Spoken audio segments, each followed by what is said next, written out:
वो घर श्मशान है जिसमें प्रभु चर्चा न हो। आज का मानव इतना व्यस्त है कि चाह कर भी भजन के लिए समय नहीं निकाल पाता। ऐसी परिस्थिति में गीता का संदेश कर्ण कुहरों तक पहुंच भर जाए तो परम श्रेय और समृद्धि के संस्कारों का बीजारोपण हो जाता है। भगवान की वाणी के इन कैसेटों से दिन भर उस परम प्रभु का स्मरण बना रहेगा और यही भजन की आधारशिला है।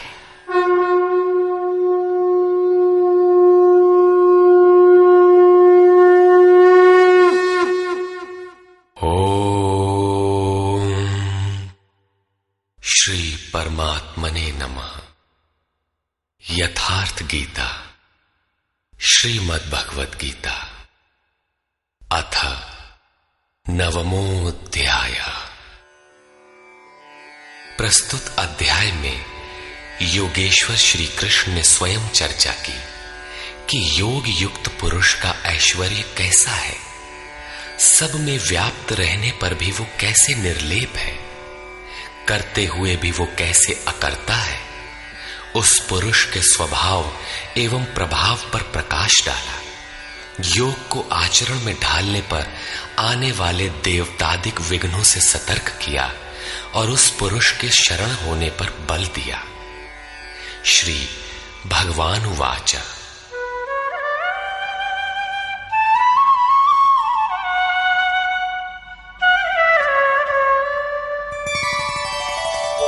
इदन्तु ते गुह्यतमम् प्रवक्ष्याम्यनसूयवे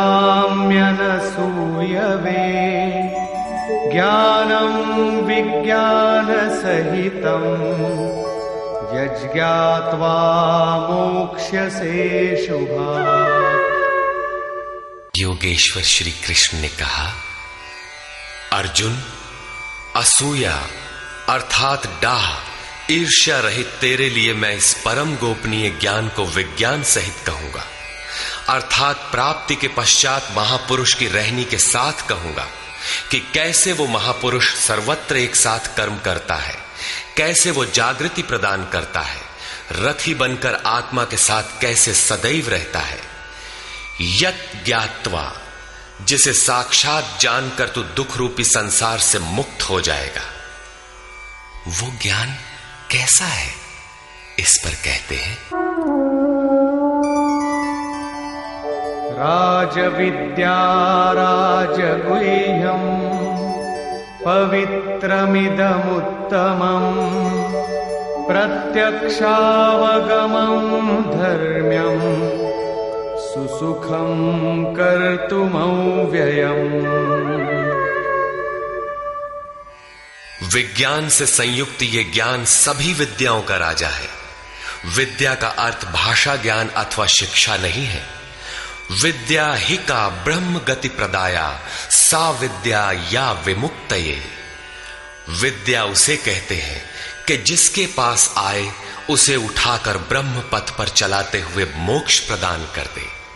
यदि रास्ते में रिद्धियों सिद्धियों अथवा प्रकृति में कहीं उलझ गया तो सिद्ध है कि अविद्या सफल हो गई। वो विद्या नहीं है। ये राजविद्या ऐसी है जो निश्चित कल्याण करने वाली है। ये सभी गोपनीयों का राजा है। अविद्या और विद्या के अवगुंठन का अनावरण होने पर योग युक्तता के पश्चात ही इससे मिलन होता है। ये अति पवित्र, उत्तम और प्रत्यक्ष फल वाला है। इधर करो उधर लो, ऐसा प्रत्यक्ष फल वाला है।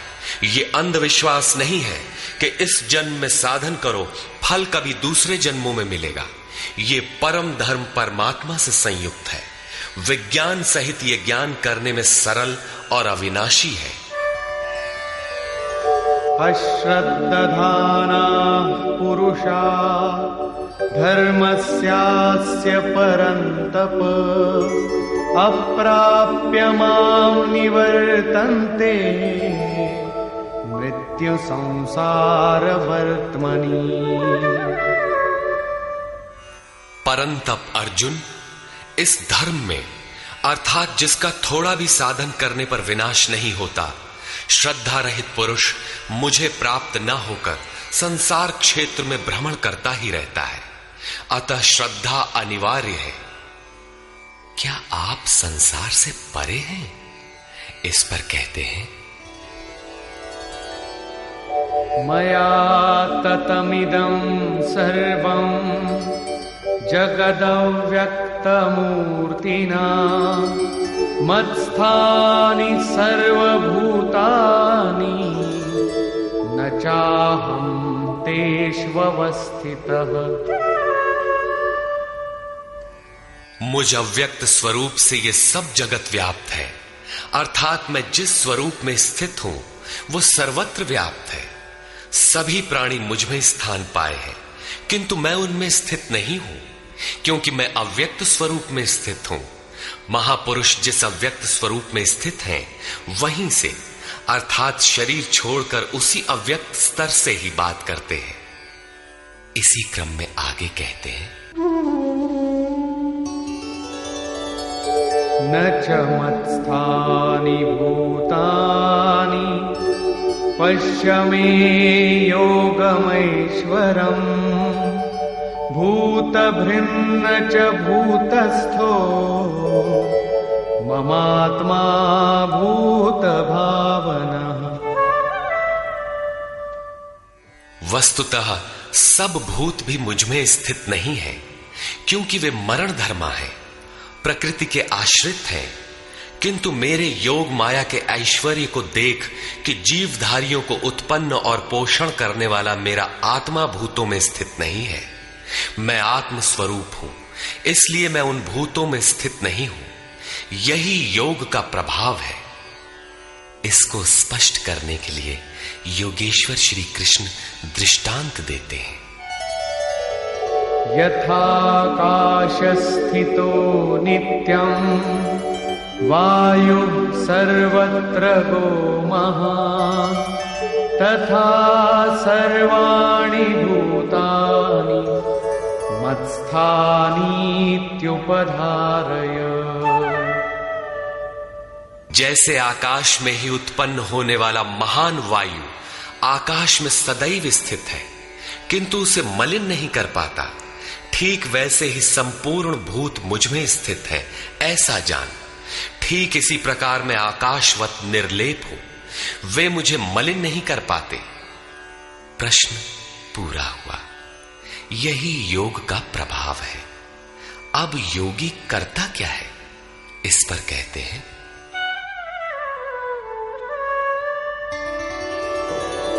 सर्वभूतानि कौन्तेय प्रकृतिं यान्ति मामिकाम् कल्पक्षये पुनस्तानि कल्पादौ विसृजाम्यहम्। अर्जुन, कल्प के विलय काल में सब भूत मेरी प्रकृति अर्थात मेरे स्वभाव को प्राप्त होते हैं, और कल्प के आदि में मैं उनको बार बार विसृजामि विशेष रूप से सृजन करता हूं। थे तो वे पहले से, किंतु विकृत थे, उन्हीं को रचता हूं, सजाता हूं। जो अचेत हैं उन्हें जागृत करता हूं, कल्प के लिए प्रेरित करता हूं। कल्प का तात्पर्य है उत्थानोन्मुख परिवर्तन। आसुरी संपद से निकलकर जैसे जैसे पुरुष दैवी संपद में प्रवेश पाता है, यहीं से कल्प का आरंभ है, और जब ईश्वर भाव को प्राप्त हो जाता है, वही कल्प का क्षय है। अपना कर्म पूरा करके कल्प भी विलय हो जाता है। भजन का आरंभ कल्प का आदि है, और भजन की पराकाष्ठा जहां लक्ष्य विदित होता है, कल्प का अंत है।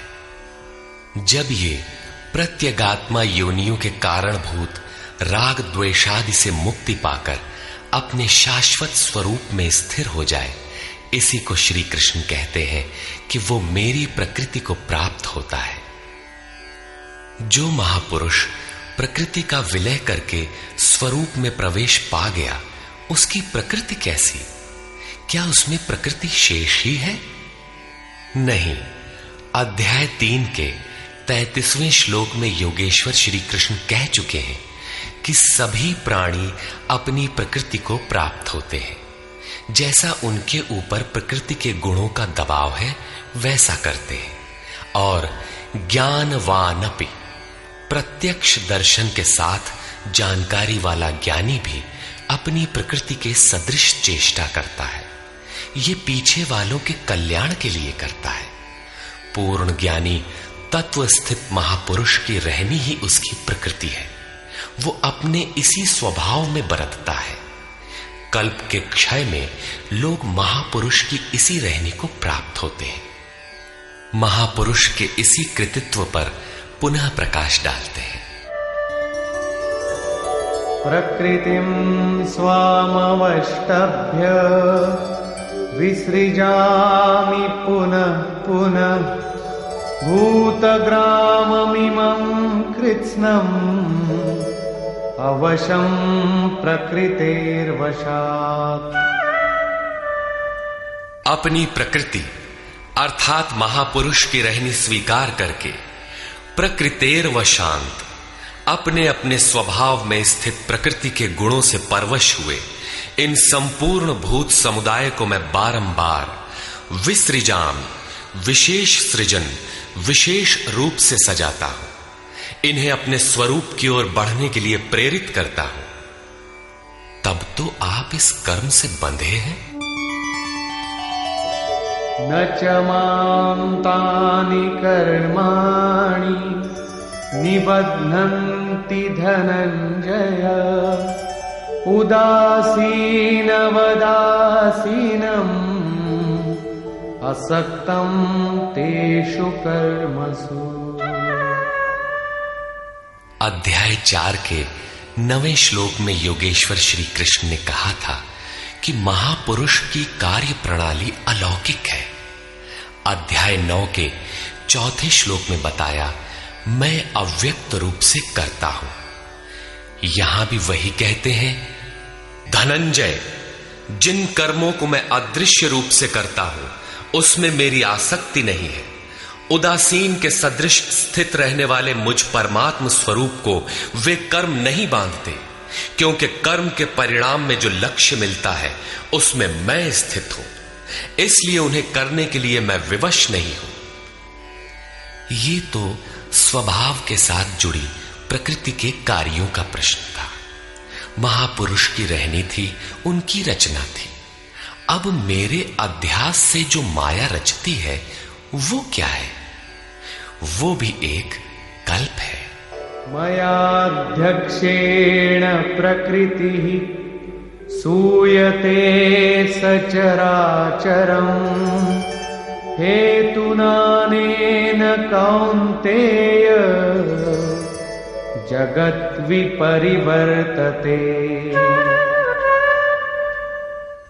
अर्जुन, मेरी अध्यक्षता में अर्थात मेरी उपस्थिति में सर्वत्र व्याप्त मेरे अध्यास से ये माया अर्थात त्रिगुणमयी प्रकृति, अष्टधा मूल प्रकृति और चेतन दोनों चराचर सहित जगत को रचती है, जो क्षुद्र कल्प है। और इसी कारण से यह संसार आवागमन के चक्र में घूमता रहता है। प्रकृति का यह क्षुद्र कल्प जिसमें काल का परिवर्तन है, मेरे अध्यास से प्रकृति ही करती है, मैं नहीं करता। किंतु 7वें श्लोक का कल्प आराधना का संचार एवं पूर्ति पर्यंत मार्गदर्शन वाला कल्प महापुरुष स्वयं करते हैं। एक स्थान पर वे स्वयं करता है जहां वे विशेष रूप से सृजन करते हैं। यहां कर्ता प्रकृति है, जो केवल मेरे आभास से ये क्षणिक परिवर्तन करती है, जिसमें शरीरों का परिवर्तन, काल परिवर्तन, युग परिवर्तन इत्यादि आते हैं। ऐसा व्याप्त प्रभाव होने पर भी मूढ़ लोग मुझे नहीं जानते।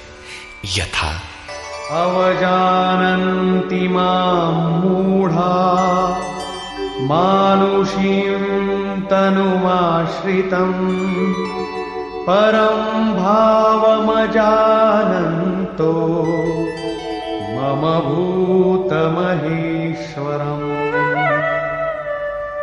संपूर्ण भूतों के महान ईश्वर रूप मेरे परम भाव को न जानने वाले मूढ़ लोग मुझे मनुष्य शरीर के आधार वाला और तुच्छ समझते हैं। संपूर्ण प्राणियों के ईश्वरों का भी जो महान ईश्वर है, उस परम भाव में मैं स्थित हूं, किंतु हूं मनुष्य शरीरधारी। मूढ़ लोग इसे नहीं जानते, वे मुझे मनुष्य कहकर संबोधित करते हैं। उनका दोष भी क्या है? जब वे दृष्टिपात करते हैं तो महापुरुष का शरीर ही तो दिखाई पड़ता है। कैसे वे समझे कि आप महान ईश्वर भाव में स्थित हैं? वे क्यों नहीं देख पाते? इस पर कहते हैं, मोघाशा मोघ कर्माणो मोघ ज्ञानाविचेतसः राक्षसीमासुरीं चैव प्रकृतिं मोहिनीं श्रिताः। वे वृथा आशा अर्थात जो कभी पूर्ण न हो ऐसी आशा, वृथा कर्म अर्थात बंधनकारी कर्म, वृथा ज्ञान अर्थात जो वस्तुतः अज्ञान है, विचेतसः विशेष रूप से अचेत हुए राक्षसों और असुरों के से मोहित होने वाले स्वभाव को धारण किए होते हैं, अर्थात आसुरी स्वभाव वाले होते हैं। इसलिए मनुष्य समझते हैं असुर और राक्षस मन का एक स्वभाव है, न कि कोई जाति या योनि। आसुरी स्वभाव वाले मुझे नहीं जान पाते, किंतु महात्मा जन मुझे जानते और भजते हैं। महात्मानस्तु मां पार्थ दैवीं प्रकृतिमाश्रिताः भजन्त्यनन्यमनसो ज्ञात्वा भूतादिमौ व्ययम्। हे पार्थ, परंतु दैवी प्रकृति अर्थात दैवी संपत्ति के आश्रित हुए महात्मा जन मुझे सब भूतों का आदिकरण अव्यक्त और अक्षर जानकर अनन्य मन से अर्थात मन के अंतराल में किसी अन्य को स्थान न देकर केवल मुझ में श्रद्धा रखकर निरंतर मुझे भजते हैं। किस प्रकार भजते हैं? इस पर कहते हैं, सततं कीर्तयन्तो मां यतन्तश्च दृढव्रताः नमस्यन्तश्च मां भक्त्या नित्ययुक्ता उपासते। वे निरंतर चिंतन के व्रत में अचल रहते हुए मेरे गुणों का चिंतन करते हैं, प्राप्ति के यत्न करते हैं और मुझे बारंबार नमस्कार करते हुए सदैव मुझसे संयुक्त होकर अनन्य भक्ति से मुझे उपासते हैं, अविरल लगे रहते हैं। कौन सी उपासना करते हैं? कैसा है ये कीर्ति ज्ञान? कोई दूसरी उपासना नहीं, वरन वही यज्ञ जिसे विस्तार से बता आए हैं, उसी आराधना को यहां संक्षेप में योगेश्वर श्री कृष्ण दोहरा रहे हैं। ज्ञानयज्ञेन चाप्यन्ये यजन्तो मामुपासते एकत्वेन पृथक्त्वेन बहुधा विश्वतो मुखम्। उनमें से कोई तो मुझ सर्वव्याप्त विराट परमात्मा को ज्ञान यज्ञ द्वारा यजन करते हैं, अर्थात अपनी लाभ हानि और शक्ति को समझकर इसी नियत कर्म यज्ञ में प्रवृत्त होते हैं। कुछ एकत्व भाव से मेरी उपासना करते हैं कि मुझे इसी में एक होना है, और दूसरे सब कुछ मुझे अलग रखकर मुझे समर्पण करके निष्काम सेवा भाव से मुझे उपासते हैं तथा बहुत प्रकार से उपासते हैं, क्योंकि एक ही यज्ञ के ये सभी ऊंचे नीचे स्तर हैं। यज्ञ का आरंभ सेवा से ही होता है, किंतु उसका अनुष्ठान होता कैसे है? योगेश्वर श्री कृष्ण कहते हैं, यज्ञ मैं करता हूं, यदि महापुरुष रथी न हो तो यज्ञ पार नहीं लगेगा। उन्हीं के निर्देशन में साधक समझ पाता है कि अब वो किस स्तर पर है, कहां तक पहुंच सका है। वस्तुतः यज्ञ करता कौन है? इस पर योगेश्वर श्री कृष्ण कहते हैं, अहं क्रतुरहं यज्ञः स्वधाहमहमौषधम् मन्त्रोऽहमहमेवाज्यम् अहमग्निरहं हुतम्। कर्ता मैं हूं। वस्तुतः कर्ता के पीछे प्रेरक के रूप में सदैव संचालित करने वाला इष्ट ही है। कर्ता द्वारा जो पार लगता है मेरी देन है। यज्ञ मैं हूं। यज्ञ आराधना की विधि विशेष है। पूर्ति काल में यज्ञ जिसका सृजन करता है उस अमृत का पान करने वाला पुरुष सनातन ब्रह्म में प्रवेश पा जाता है। स्वधा मैं हूं अर्थात अतीत के अनंत संस्कारों का विलय करना, उन्हें तृप्त कर देना मेरी देन है। भवरोग को मिटाने वाली औषधि मैं हूं। मुझे पाकर लोग इस रोग से निवृत्त हो जाते हैं। मंत्र मैं हूं। मन को श्वास के अंतराल में निरोध करना मेरी देन है। इस निरोध क्रिया में तीव्रता लाने वाली वस्तु आज्य अर्थात हवि भी मैं हूं। अग्नि मैं हूं। मेरे ही प्रकाश में मन की सभी प्रवृत्तियां विलय होती हैं तथा हवन अर्थात समर्पण भी मैं ही हूं। यहां योगेश्वर श्री कृष्ण बार बार मैं हूं कह रहे हैं। इसका आशय मात्र इतना है कि मैं ही प्रेरक के रूप में आत्मा से अभिन्न होकर खड़ा हो जाता हूं तथा निरंतर निर्णय देते हुए योग क्रिया को पूर्ण कराता हूं। इसी का नाम विज्ञान है। पूज्य महाराज जी कहा करते थे कि जब तक इष्ट देव रथी होकर श्वास प्रश्वास पर रोकथाम न करने लगे तब तक भजन आरंभ ही नहीं होता। कोई लाख आंख मूंदे भजन करे, शरीर को तपा डाले, लेकिन जब तक जिस परमात्मा की हमें चाह है वो जिस सतह पर हम खड़े हैं उस स्तर पर उतरकर आत्मा से अभिन्न होकर जागृत नहीं हो जाता तब तक सही मात्रा में भजन का स्वरूप समझ में नहीं आता। इसीलिए महाराज जी कहते थे, मेरे स्वरूप को पकड़ो मैं सब दूंगा। श्री कृष्ण कहते हैं सब मुझसे होता है। पिताहमस्य जगतो माता धाता पितामहः वेद्यं पवित्रमोंकार ऋक्सामयजुरेव च।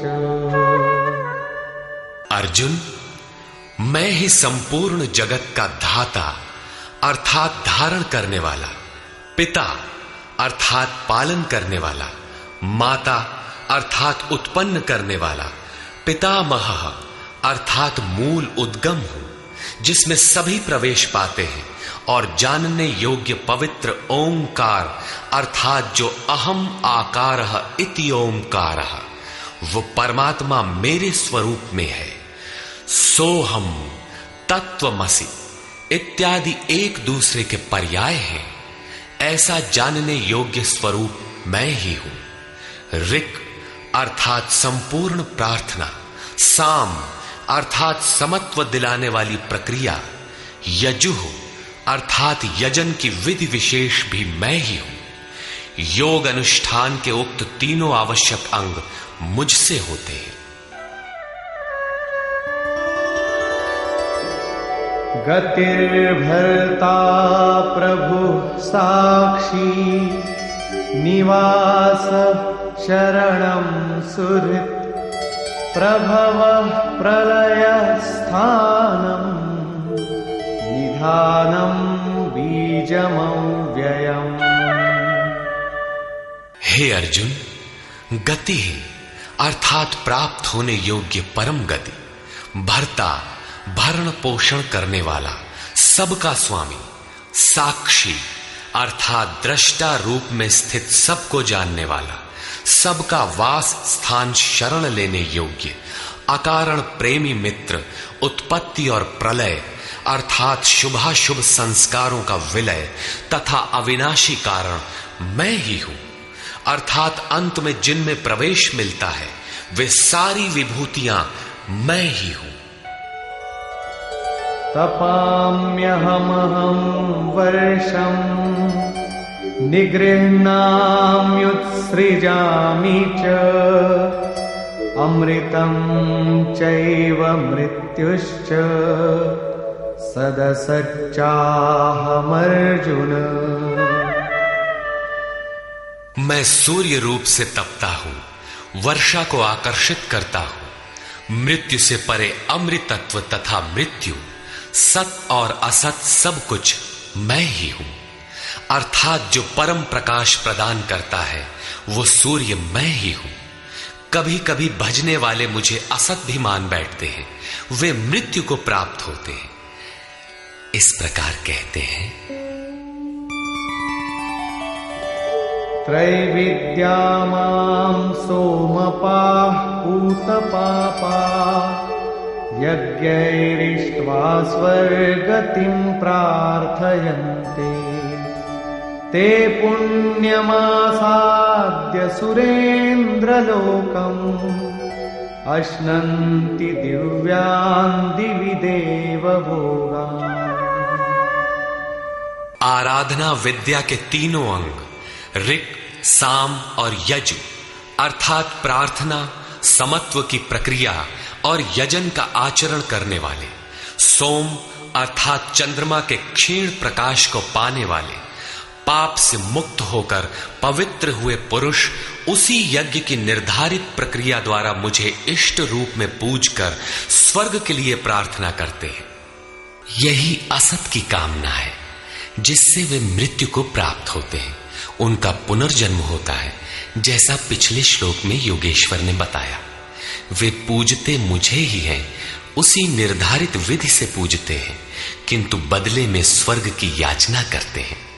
वे पुरुष अपने पुण्य के फल स्वरूप इंद्रलोक को प्राप्त होकर स्वर्ग में देवताओं के दिव्य भोग भोगते हैं, अर्थात ये भोग भी मैं ही देता हूं। ते तं भुक्त्वा स्वर्गलोकं विशालम् क्षीणे पुण्ये मर्त्यलोकं विशन्ति एवं त्रयी धर्ममनुप्रपन्ना गतागतं कामकामा लभन्ते। वे उस विशाल स्वर्ग को भोग कर पुण्य क्षीण होने पर मृत्युलोक अर्थात जन्म मृत्यु को प्राप्त होते हैं। इस प्रकार त्रयी धर्मम प्रार्थना, समत्व एवं यजन की तीनों विधियों से एक ही यज्ञ का अनुष्ठान करने वाले मेरे शरण हुए भी कामना वाले पुरुष बारंबार जाने आने को अर्थात पुनर्जन्म को प्राप्त होते हैं। अतः किसी प्रकार की कामना नहीं करनी चाहिए।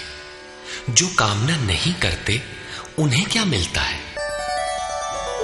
अनन्याश्चिन्तयन्तो मां ये जनाः पर्युपासते तेषां नित्याभियुक्तानां योगक्षेमं वहाम्यहम्। अनन्य भाव से मुझ में स्थित भक्तजन मुझ परमात्म स्वरूप का निरंतर चिंतन करते हैं। पर्युपासते लेश मात्र भी त्रुटि न रखकर मुझे उपासते हैं। उन नित्य एक ही भाव से संयुक्त हुए पुरुषों का योगक्षेम मैं स्वयं वहन करता हूं, अर्थात उनके योग की सुरक्षा की सारी जिम्मेदारी मैं अपने हाथ में लेता हूं। इतना होने पर भी लोग अन्य देवताओं को भजते हैं।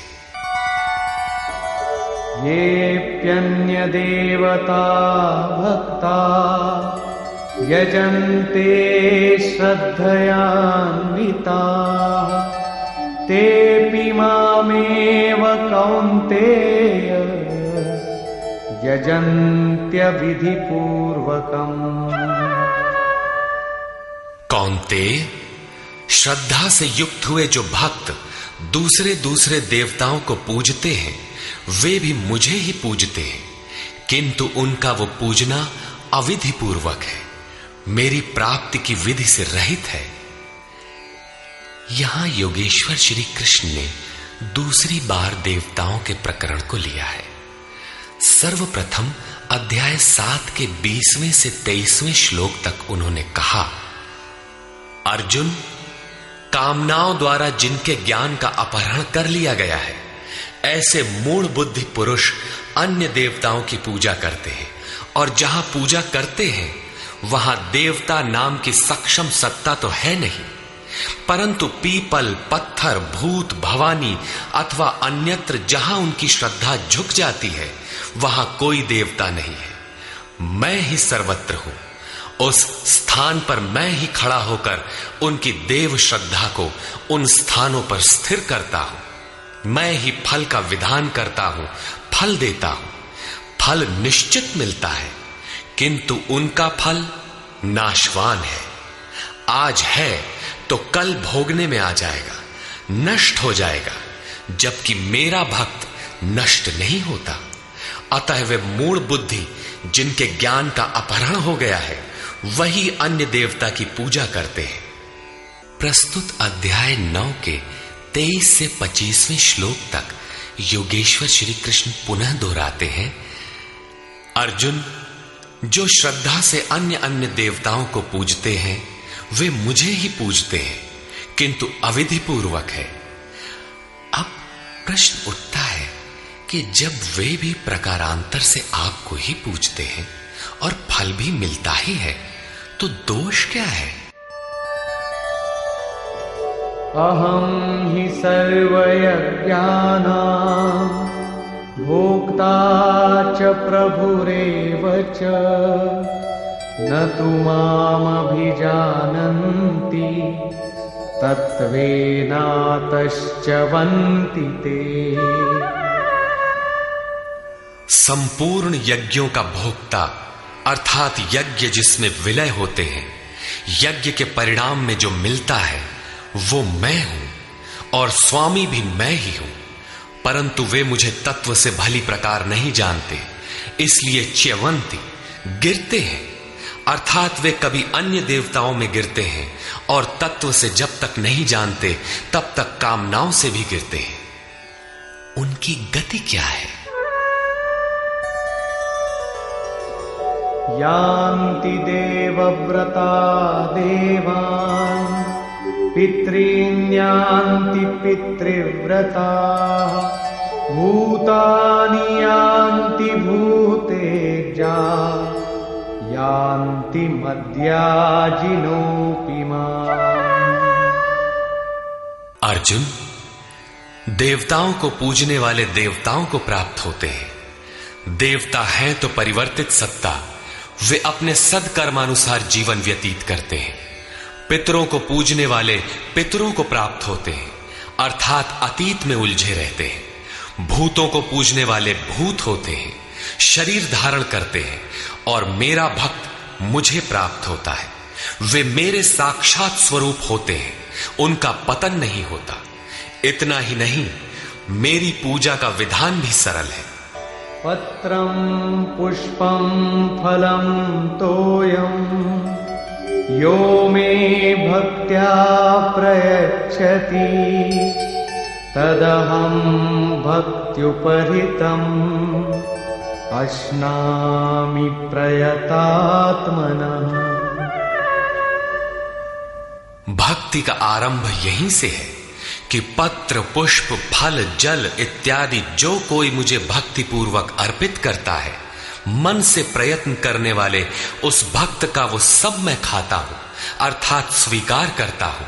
इसलिए यत्करोषि यदश्नासि यज्जुहोषि ददासि यत्तपस्यसि कौन्तेय तत्कुरुष्व मदर्पणम्। अर्जुन, तू जो कर्म अर्थात यथार्थ कर्म करता है, जो खाता है, जो हवन करता है, समर्पण करता है, दान देता है, मन सहित इंद्रियों को जो मेरे अनुरूप तपाता है, वो सब मुझे अर्पण कर, अर्थात मेरे प्रति समर्पित होकर ये सब कर। समर्पण करने से योग के क्षेत्र की जिम्मेदारी मैं ले लूंगा।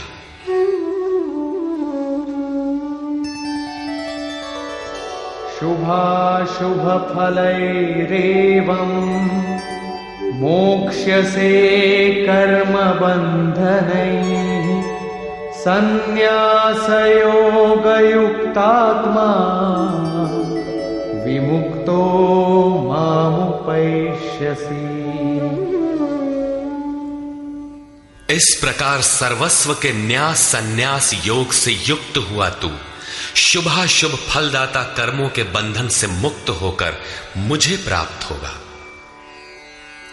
उपर्युक्त 3 श्लोकों में योगेश्वर श्री कृष्ण ने क्रमबद्ध साधन और उसके परिणाम का चित्रण किया है। पहले पत्र पुष्प फल जल का पूर्ण श्रद्धा से अर्पण, दूसरे समर्पित होकर कर्म का आचरण और तीसरे पूर्ण समर्पण के साथ सर्वस्व का त्याग।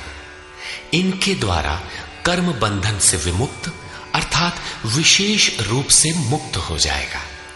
मुक्ति से मिलेगा क्या? बताया मुझे प्राप्त होगा। यहां मुक्ति और प्राप्ति एक दूसरे के पूरक है। आपकी प्राप्ति ही मुक्ति है, तो उससे लाभ इस पर कहते हैं समोहं सर्वभूतेषु न मे द्वेषोऽस्ति न प्रियः ये भजन्ति तु मां भक्त्या मयि ते तेषु चाप्यहम्। सृष्टि में न मेरा कोई प्रिय है और न अप्रिय है, किंतु जो अनन्य भक्त है वो मुझ में है और मैं उसमें हूं। यही मेरा एकमात्र रिश्ता है, उसमें परिपूर्ण हो जाता हूं। मुझ में और उसमें कोई अंतर नहीं रह जाता। तब तो बहुत भाग्यशाली लोग ही भजन करते होंगे। भजन करने का अधिकार किसे है? इस पर योगेश्वर श्री कृष्ण कहते हैं अपि चेत् सुदुराचारो भजते मामनन्यभाक् साधुरेव समन्तव्यः सम्यग् व्यवसितो हि सः। यदि अत्यंत दुराचारी भी अनन्य भाव से अर्थात अन्य धन न, मेरे सिवाय किसी अन्य वस्तु या देवता को न भजकर केवल मुझे ही निरंतर भजता है, वो साधु ही मानने योग्य है। अभी वो साधु हुआ नहीं है, किंतु उसके हो जाने में संदेह भी नहीं है, क्योंकि वो यथार्थ निश्चय से लग गया है। अतः भजन आप भी कर सकते हैं, बशर्ते कि आप मनुष्य हो, क्योंकि मनुष्य ही यथार्थ निश्चय वाला है। गीता पापियों का उद्धार करती है और वो पथिक क्षिप्रं भवति धर्मात्मा शश्वच्छान्तिं निगच्छति कौन्तेय प्रतिजानीहि न मे भक्तः प्रणश्यति। इस भजन के प्रभाव से वो दुराचारी भी शीघ्र ही धर्मात्मा हो जाता है, परम धर्म परमात्मा से संयुक्त हो जाता है तथा सदैव रहने वाली परम शांति को प्राप्त होता है। कौन्तेय, तो निश्चय पूर्वक सत्य जान कि मेरा भक्त कभी नष्ट नहीं होता। यदि एक जन्म में पार नहीं लगा तो अगले जन्मों में भी वही साधन करके शीघ्र ही परम शांति को प्राप्त होता है। अतः सदाचारी दुराचारी सभी को भजन करने का अधिकार है। इतना ही नहीं अपितु मां हि पार्थ व्यपाश्रित्य येऽपि स्युः पापयोनयः स्त्रियो वैश्यास्तथा शूद्राः तेऽपि यान्ति परां गतिम्। पार्थ, स्त्री वैश्य शूद्रादि तथा जो कोई पाप योनि वाले भी हों, वे सभी मेरे आश्रित होकर परम गति को प्राप्त होते हैं। अतः ये गीता मनुष्य मात्र के लिए है, चाहे वो कुछ भी करता हो, कहीं भी पैदा हुआ हो, सबके लिए ये एक समान कल्याण का उपदेश करती है। गीता सार्वभौम है। पाप योनि अध्याय 16 के 7वें से 21वें श्लोक तक आसुरी वृत्ति के लक्षणों के अंतर्गत भगवान ने बताया कि जो शास्त्र विधि का त्याग कर नाम मात्र के यज्ञों द्वारा दंभ से यजन करते हैं, वे नरों में अधम है। यज्ञ है नहीं किंतु नाम दे रखा है और दंभ से यजन करता है, वो क्रूर कर्मी और पापाचारी अर्थात पाप योनि है। वैश्य शूद्र भगवत पथ की सीढ़ियां हैं। स्त्रियों के प्रति कभी सम्मान कभी हीनता की भावना रही है, किंतु योग प्रक्रिया में स्त्री और पुरुष दोनों का समान ही प्रवेश है।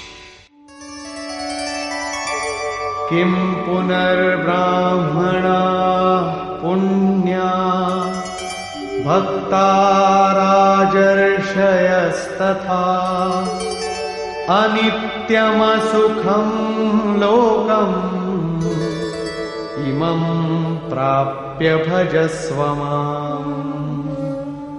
फिर तो ब्राह्मण तथा राजर्षि क्षत्रिय श्रेणी के भक्तों के लिए कहना ही क्या है। ब्राह्मण एक अवस्था विशेष है जिसमें ब्रह्म में प्रवेश दिला देने वाली सारी योग्यताएं विद्यमान है। शांति, आर्जव, अनुभवी, उपलब्धि, ध्यान और इष्ट के निर्देशन पर जिसमें चलने की क्षमता है, यही ब्राह्मण की अवस्था है। राजर्षि क्षत्रिय में रिद्धियों सिद्धियों का संचार, शौर्य, स्वामी भाव, पीछे न हटने का स्वभाव रहता है। इस योग स्तर पर पहुंचे हुए योगी तो पार होते ही हैं, उनके लिए क्या कहना है। अतः अर्जुन, तू सुख रहित क्षण भंगुर इस मनुष्य शरीर को प्राप्त होकर मेरा ही भजन कर। इस नश्वर शरीर के ममत्व पोषण में समय नष्ट न कर। अतः वे भजन की धारणा पर प्रोत्साहन देते हैं। मन्मना भव मद्भक्तो मद्याजी मां नमस्कुरु मामे वैश्यसि युक्त्वैवम् आत्मानं मत्परायणः। अर्जुन, मेरे में ही मन वाला हो, सिवाय मेरे दूसरे भाव मन में ना आने पाए। मेरा अनन्य भक्त हो, अनवरत चिंतन में लग, श्रद्धा सहित मेरा ही निरंतर पूजन कर और मेरे को ही नमस्कार कर।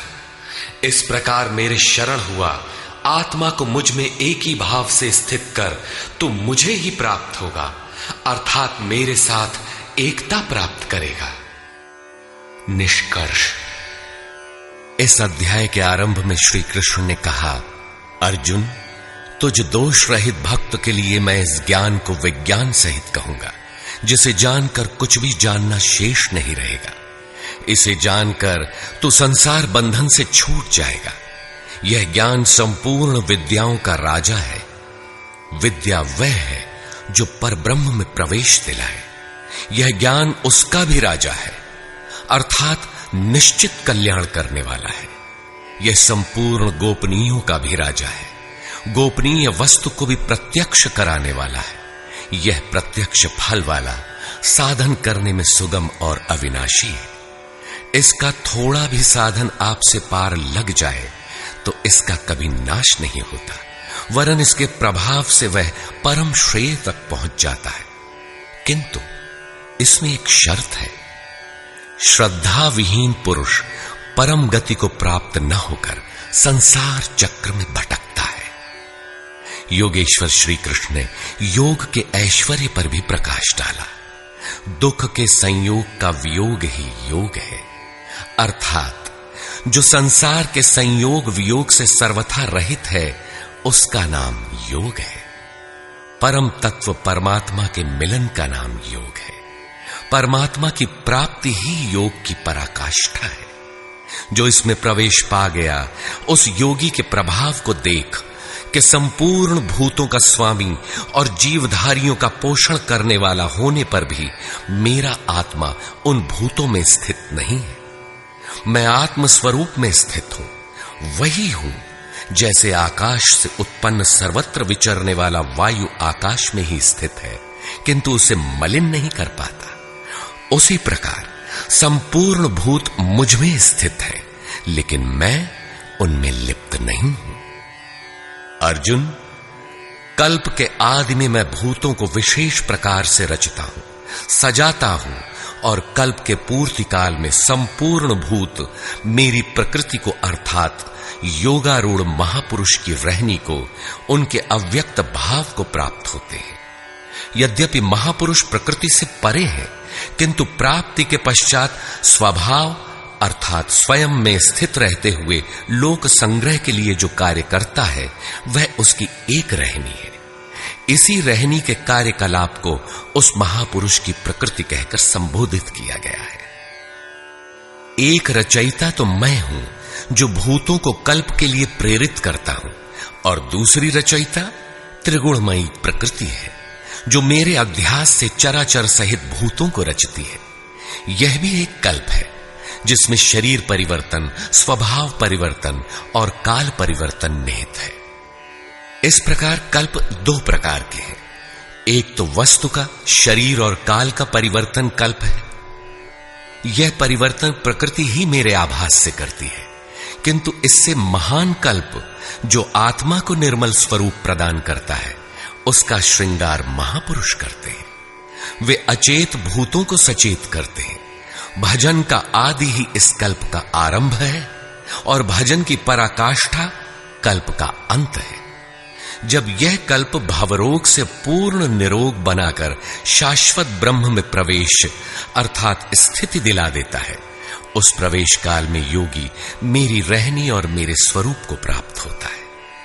प्राप्ति के पश्चात महापुरुष की रहनी ही उसकी प्रकृति है। योगेश्वर श्री कृष्ण कहते हैं, अर्जुन, मूढ़ लोग मुझे नहीं जानते, मुझ ईश्वरों के ईश्वर को भी तुच्छ समझते हैं, साधारण मनुष्य मानते हैं। प्रत्येक महापुरुष के साथ यह विडंबना रही है कि तत्कालीन समाज ने उनकी उपेक्षा की, उनका डटकर विरोध हुआ। श्री कृष्ण भी इसके अपवाद नहीं थे। वे कहते हैं, मैं परम भाव में स्थित हूं, किंतु शरीर मेरा भी मनुष्य का ही है। अतः मूढ़ पुरुष मुझे तुच्छ कहकर, मनुष्य कहकर संबोधित करते हैं। ऐसे लोग व्यर्थ आशा वाले, व्यर्थ कर्म वाले, व्यर्थ ज्ञान वाले हैं कि कुछ भी करें और कह दें कि हम तो कामना नहीं करते, हो गए निष्काम कर्मयोगी। वे आसुरी स्वभाव वाले मुझे नहीं परख पाते, किंतु दैवी संपत्ति को प्राप्त जन अनन्य भाव से मेरा ध्यान करते हैं, मेरे गुणों का निरंतर चिंतन करते हैं। अनन्य उपासना अर्थात यज्ञार्थ कर्म के दो ही मार्ग हैं। पहला है ज्ञान मार्ग अर्थात अपने भरोसे, अपनी शक्ति को समझकर उसी नियत कर्म में प्रवृत्त होना, और दूसरी विधि स्वामी सेवक भावना की है, जिसमें सद्गुरु के प्रति समर्पित होकर वही कर्म किया जाता है। इन्हीं दो दृष्टियों से लोग मुझे उपासते हैं, किंतु उनके द्वारा जो पार लगता है वह यज्ञ, वह हवन, वह कर्ता, श्रद्धा और औषधि जिससे भावरोग की चिकित्सा होती है, मैं ही हूं। अंत में जो गति प्राप्त होती है वह गति भी मैं ही हूं। इसी यज्ञ को लोग त्रैविद्या, प्रार्थना, यजन और समत्व दिलाने वाली विधियों से संपादित करते हैं, किंतु बदले में स्वर्ग की कामना करते हैं। तो मैं स्वर्ग भी देता हूं। उसके स्वभाव से वे इंद्र पद प्राप्त कर लेते हैं, दीर्घ काल तक उसे भोगते हैं, किंतु पुण्य क्षीण होने पर वे पुनर्जन्म को प्राप्त होते हैं। उनकी क्रिया सही थी, किंतु भोगों की कामना रहने पर पुनर्जन्म पाते हैं।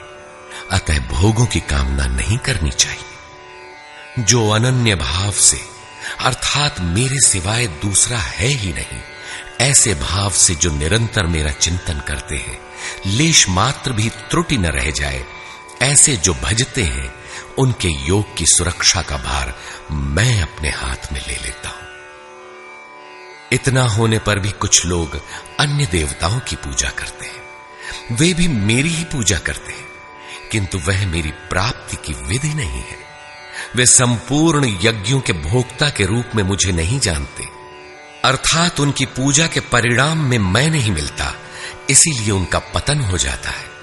वे देवता, भूत अथवा पितरों के कल्पित रूप में निवास करते हैं, जबकि मेरा भक्त साक्षात मुझ में निवास करता है, मेरा ही स्वरूप हो जाता है। योगेश्वर श्री कृष्ण ने इस यज्ञार्थ कर्म को अत्यंत सुगम बताया कि कोई फल फूल या जो भी श्रद्धा से देता है, उसे मैं स्वीकार करता हूं। अतः अर्जुन, तू जो कुछ आराधना करता है मुझे समर्पित कर। जब सर्वस्व का न्यास हो जाएगा, तब योग से युक्त हुआ तू कर्मों के बंधन से मुक्त हो जाएगा, और वह मुक्ति मेरा ही स्वरूप है। दुनिया में सब प्राणी मेरे ही है, किसी भी प्राणी से न मुझे प्रेम है न द्वेष, मैं तटस्थ हूं। किंतु जो मेरा अनन्य भक्त है, मैं उसमें हूं, वो मुझ में है। अत्यंत दुराचारी जघन्यतम पापी ही कोई क्यों न हो, फिर भी अनन्य श्रद्धा भक्ति से मुझे भजता है, तो वह साधु मानने योग्य है। उसका निश्चय स्थिर है, तो वह शीघ्र ही परम से संयुक्त हो जाता है और सदा रहने वाली परम शांति को प्राप्त होता है। यहां श्री कृष्ण ने स्पष्ट किया कि धार्मिक कौन है।